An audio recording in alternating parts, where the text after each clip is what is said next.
In another moment we were standing face to face, I and this fragile thing out of futurity. He came straight up to me and laughed into my eyes. The absence from his bearing of any sign of fear struck me at once. Then he turned to the two others who were following him and spoke to them in a strange and very sweet and liquid tongue. There were others coming, and presently a little group of perhaps 8 or 10 of these exquisite creatures were about me. One of them addressed me. It came into my head, oddly enough, that my voice was too harsh and deep for them. So I shook my head, and, pointing to my ears, shook it again. He came a step forward, hesitated, and then touched my hand. Then I felt other soft little tentacles upon my back and shoulders. They wanted to make sure I was real. There was nothing in this at all alarming. Indeed, there was something in these pretty little people that inspired confidence, a graceful gentleness, a certain childlike ease. And besides, they looked so frail that I could fancy myself flinging the whole dozen of them about like 9 pins. But I made a sudden motion to warn them when I saw their little pink hands feeling at the time machine. Happily then, when it was not too late, I thought of a danger I had hitherto forgotten, and reaching over the bars of the machine I unscrewed the little levers that would set it in motion, and put these in my pocket. Then I turned again to see what I could do in the way of communication. And then, looking more nearly into their features, I saw some further peculiarities in their Dresden china type of prettiness. Their hair, which was uniformly curly, came to a sharp end at the neck and cheek. There was not the faintest suggestion of it on the face, and their ears were singularly minute. The mouths were small, with bright red, rather thin lips, and the little chins ran to a point. The eyes were large and mild, and, this may seem egotism on my part, I fancied even that there was a certain lack of the interest I might have expected in them. As they made no effort to communicate with me, but simply stood round me smiling and speaking in soft cooing notes to each other, I began the conversation. I pointed to the time machine and to myself. Then, hesitating for a moment how to express time, I pointed to the sun. At once a quaintly pretty little figure in checkered purple and white followed my gesture, and then astonished me by imitating the sound of thunder. For a moment I was staggered, though the import of his gesture was plain enough. The question had come into my mind abruptly: were these creatures fools? You may hardly understand how it took me. You see, I had always anticipated that the people of the year 802,000 odd would be incredibly in front of us in knowledge, art, everything. Then one of them suddenly asked me a question that showed him to be on the intellectual level of one of our 5-year-old children. Asked me, in fact, if I had come from the sun in a thunderstorm. It let loose the judgment I had suspended upon their clothes, their frail light limbs, and fragile features. A flow of disappointment rushed across my mind. For a moment I felt that I had built the time machine in vain. I nodded, pointed to the sun, and gave them such a vivid rendering of a thunderclap as startled them. They all withdrew a pace or so and bowed. Then came one laughing towards me, carrying a chain of beautiful flowers altogether new to me, and put it about my neck. The idea was received with melodious applause, and presently they were all running to and fro for flowers, and laughingly flinging them upon me until I was almost smothered with blossom.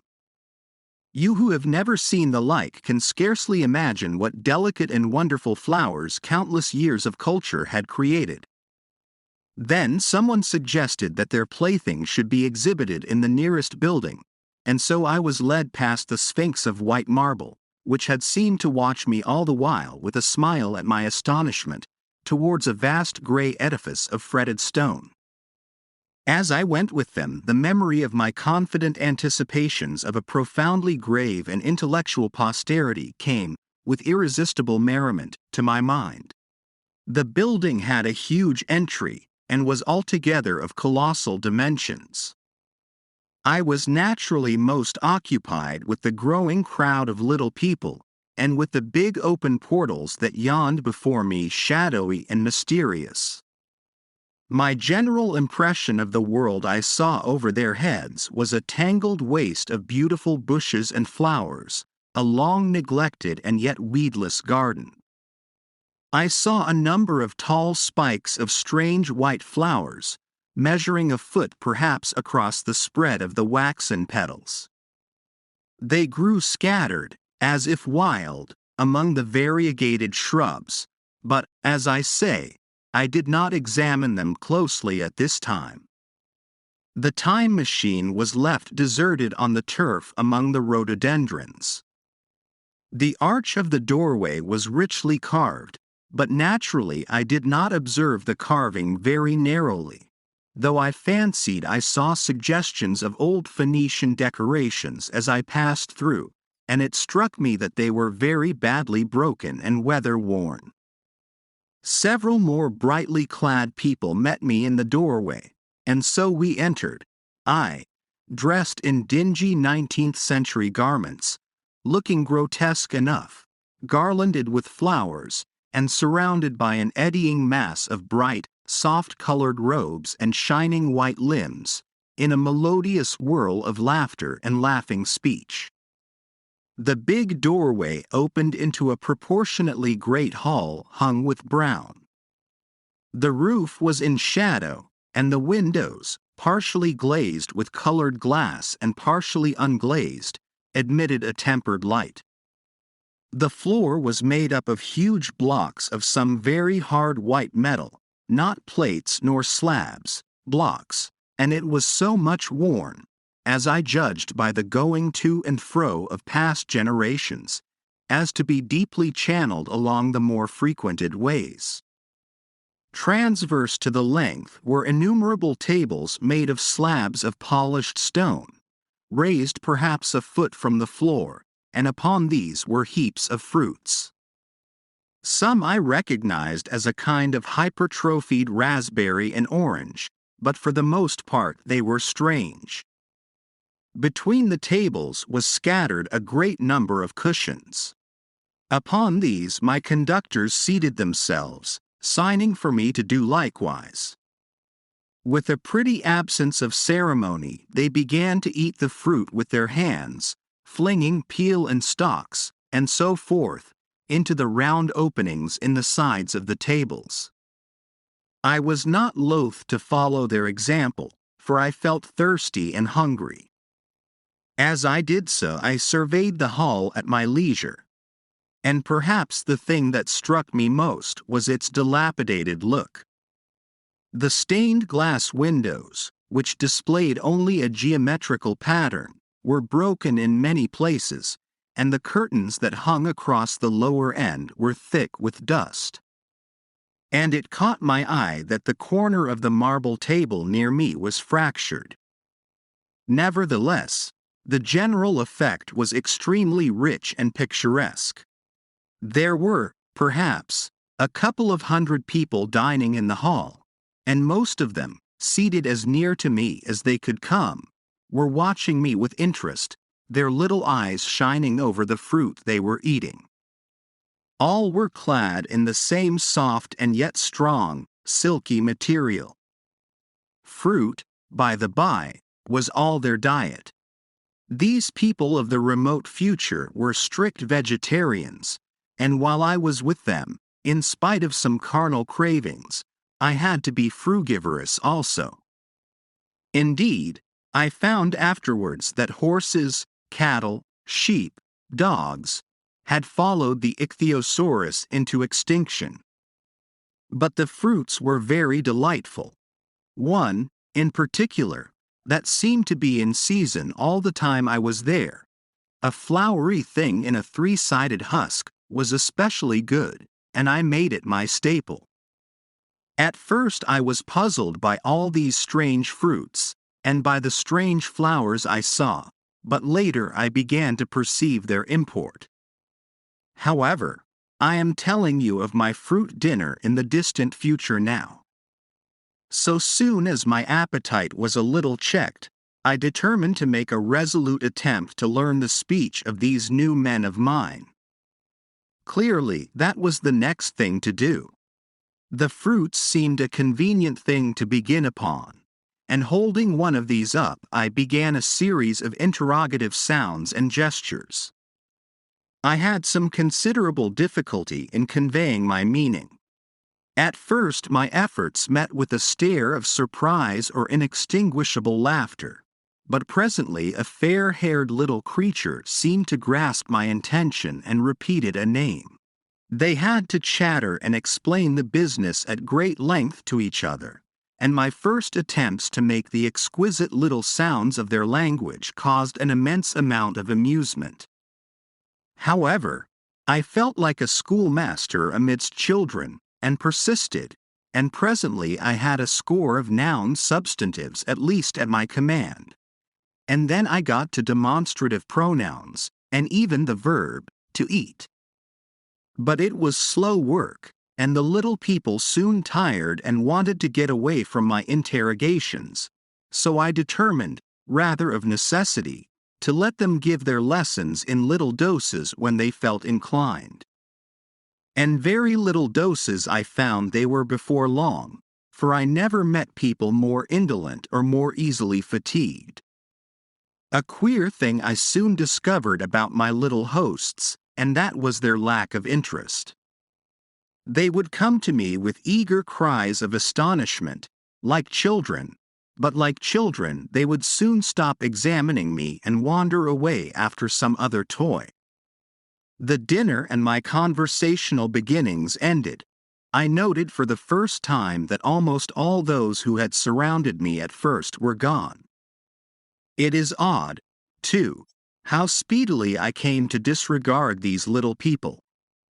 I went out through the portal into the sunlit world again as soon as my hunger was satisfied.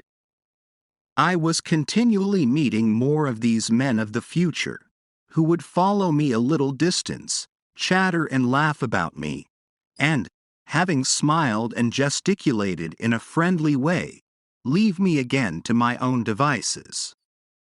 The calm of evening was upon the world as I emerged from the great hall, and the scene was lit by the warm glow of the setting sun.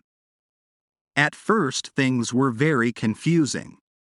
Everything was so entirely different from the world I had known, even the flowers. The big building I had left was situated on the slope of a broad river valley, but the Thames had shifted perhaps a mile from its present position. I resolved to mount to the summit of a crest, perhaps a mile and a half away, from which I could get a wider view of this our planet in the year 802,701 AD. For that, I should explain, was the date the little dials of my machine recorded. As I walked, I was watching for every impression that could possibly help to explain the condition of ruinous splendor in which I found the world, for ruinous it was.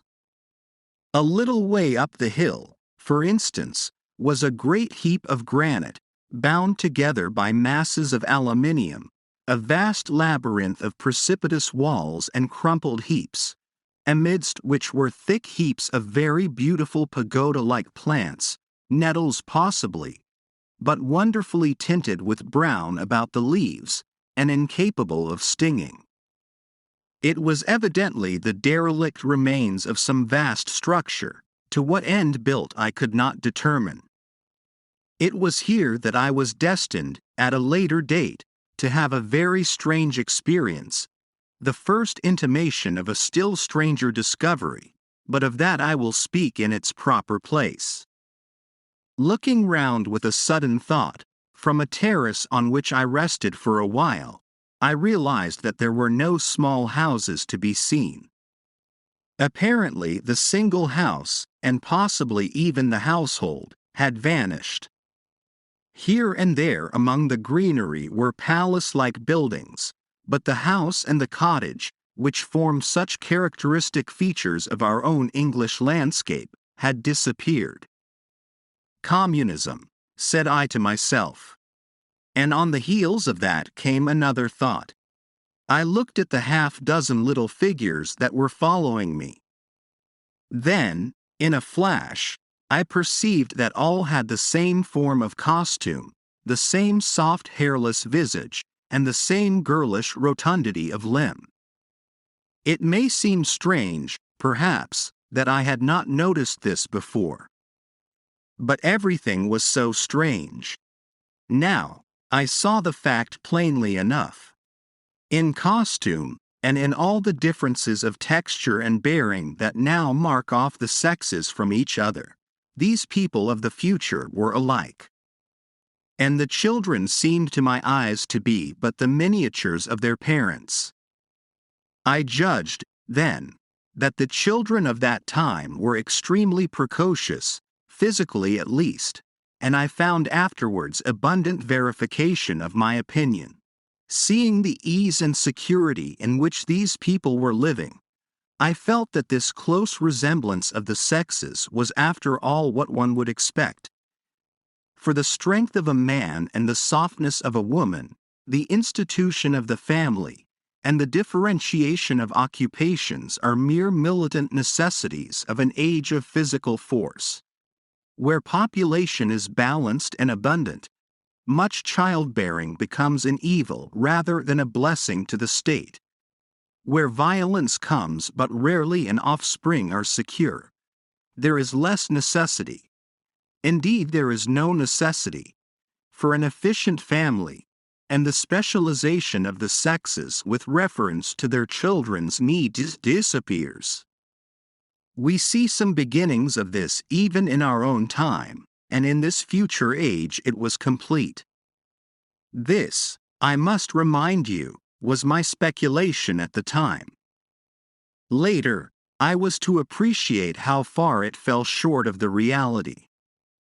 While I was musing upon these things, my attention was attracted by a pretty little structure, like a well under a cupola. I thought in a transitory way of the oddness of wells still existing, and then resumed the thread of my speculations. There were no large buildings towards the top of the hill, and as my walking powers were evidently miraculous, I was presently left alone for the first time. With a strange sense of freedom and adventure, I pushed on up to the crest. There I found a seat of some yellow metal that I did not recognize, corroded in places with a kind of pinkish rust and half smothered in soft moss. The arm rests cast and filed into the resemblance of griffins' heads. I sat down on it, and I surveyed the broad view of our old world under the sunset of that long day. It was as sweet and fair a view as I have ever seen. The sun had already gone below the horizon and the west was flaming gold, touched with some horizontal bars of purple and crimson. Below was the valley of the Thames, in which the river lay like a band of burnished steel. I have already spoken of the great palaces dotted about among the variegated greenery, some in ruins and some still occupied. Here and there rose a white or silvery figure in the waste garden of the earth. Here and there came the sharp vertical line of some cupola or obelisk. There were no hedges, no signs of proprietary rights, no evidences of agriculture. The whole earth had become a garden. So watching, I began to put my interpretation upon the things I had seen, and as it shaped itself to me that evening, my interpretation was something in this way. Afterwards I found I had got only a half-truth, or only a glimpse of one facet of the truth. It seemed to me that I had happened upon humanity upon the wane. The ruddy sunset set me thinking of the sunset of mankind. For the first time I began to realize an odd consequence of the social effort in which we are at present engaged. And yet, come to think, it is a logical consequence enough. Strength is the outcome of need. Security sets a premium on feebleness. The work of ameliorating the conditions of life, the true civilizing process that makes life more and more secure, had gone steadily on to a climax. One triumph of a united humanity over nature had followed another. Things that are now mere dreams had become projects deliberately put in hand and carried forward. And the harvest was what I saw. After all, the sanitation and the agriculture of today are still in the rudimentary stage. The science of our time has attacked but a little department of the field of human disease, but even so, it spreads its operations very steadily and persistently. Our agriculture and horticulture destroy a weed just here and there and cultivate perhaps a score or so of wholesome plants, leaving the greater number to fight out a balance as they can. We improve our favorite plants and animals, and how few they are, gradually by selective breeding. Now a new and better peach, now a seedless grape, now a sweeter and larger flower, now a more convenient breed of cattle. We improve them gradually, because our ideals are vague and tentative, and our knowledge is very limited. Because nature, too, is shy and slow in our clumsy hands. Some day all this will be better organized, and still better. That is the drift of the current in spite of the eddies. The whole world will be intelligent, educated, and cooperating. Things will move faster and faster towards the subjugation of nature.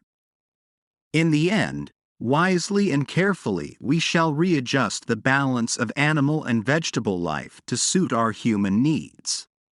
This adjustment, I say, must have been done, and done well. Done indeed for all time, in the space of time across which my machine had leapt. The air was free from gnats, the earth from weeds or fungi. Everywhere were fruits and sweet and delightful flowers. Brilliant butterflies flew hither and thither. The ideal of preventive medicine was attained. Diseases had been stamped out. I saw no evidence of any contagious diseases during all my stay.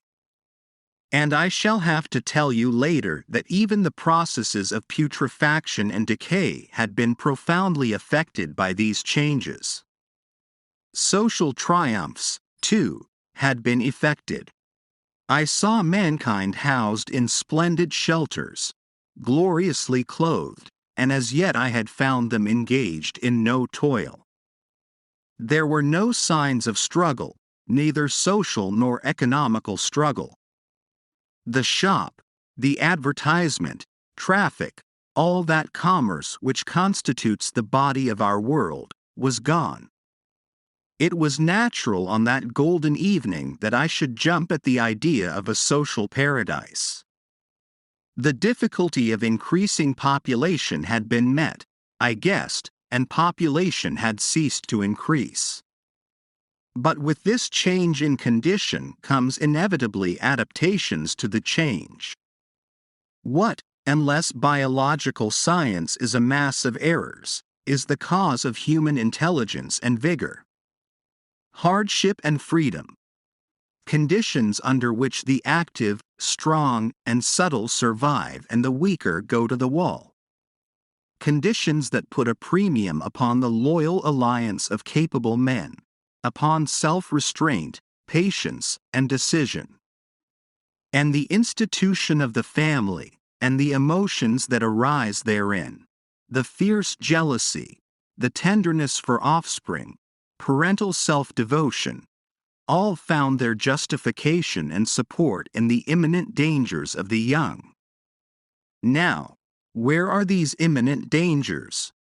There is a sentiment arising, and it will grow, against connubial jealousy, against fierce maternity, against passion of all sorts.